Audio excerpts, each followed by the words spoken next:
Hello everyone. I know it's been a while that I have uploaded the last video, but it would be too much boring if I explain you the whole code. And actually, this project is something interesting because my previous project, which was Enigma or let's say virtual Enigma, it was sort of copying the Enigma's idea and building on it. But here I have removed the problems or let's say the flaws in the Enigma, which was the most importantly, it was the reflector because it makes the encoding symmetric, and this is something what we don't want. We don't want A which can't be mapped to A. We want A which can be mapped to A, B, C, anything. We want anything.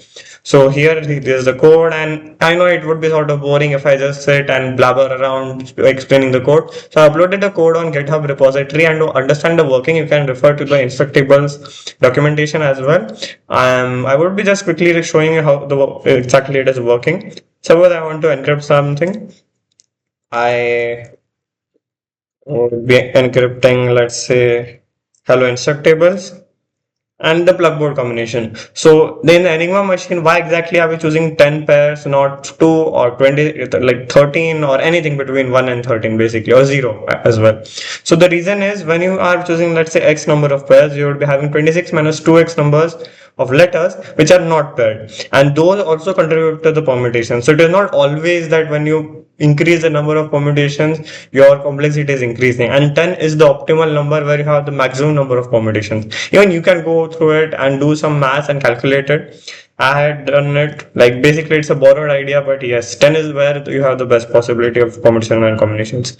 So starting off with the letter pairing, for now, to just make it easy for me to remember, so that when we would be decrypting the message, I would be easily able to remember what exactly were the pairings. I'm just keeping it A, B, C, D, E, F, G, H, I, J, and so on. You can even check out the code on the GitHub repository. Even the exe file is uploaded so that you can go through it easily.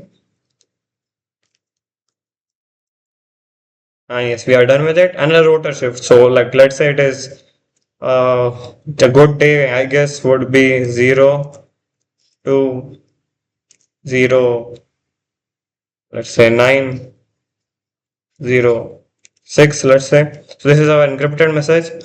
Let's just copy it up quickly and let's see how exactly the decrypting works, because there is a lot of things which are going on. Like first it goes to the plug board shift, it gets exchanged with some other letter, then it goes to the 6 rotors where it dynamically gets changed. Like I pass on one letter, the rotor combination has already changed once, so it keeps on changing. Now let's see how exactly the decryption process will work. So this is our decrypted message what we want to decrypt, and as you can see in the even in the hello part, our two L's are different and H and E are encrypted to the same thing. So this is how one thing, like let's say A is being encrypted to C, then even something else can be encrypted to C, and A itself can be encrypted to a million, not million, because we have only 26 letters, but yeah, so a lot of values basically. So the pairing would be like if at all I want to decrypt it successfully. Let's say for now I put in the wrong pairing, I just put some random values, then you would see that I won't be able to see. You saw? After decryption, if at all you mention the wrong pairings, then you are not going to get the correct answer. Or like let's say the decrypted message.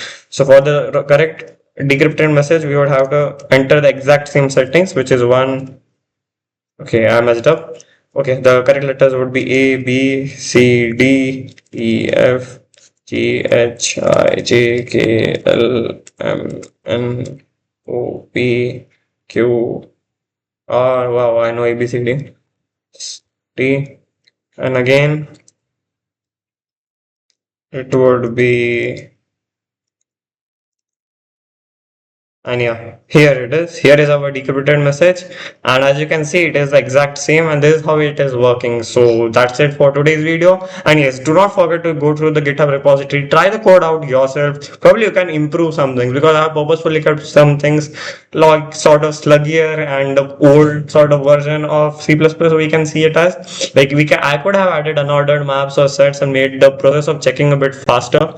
As you saw here, it said as enter a valid entry pair. So I sort of checked if those two things are letters or no. Similarly, I have also put a check for if the two letters are repeated in the previous pairs or no.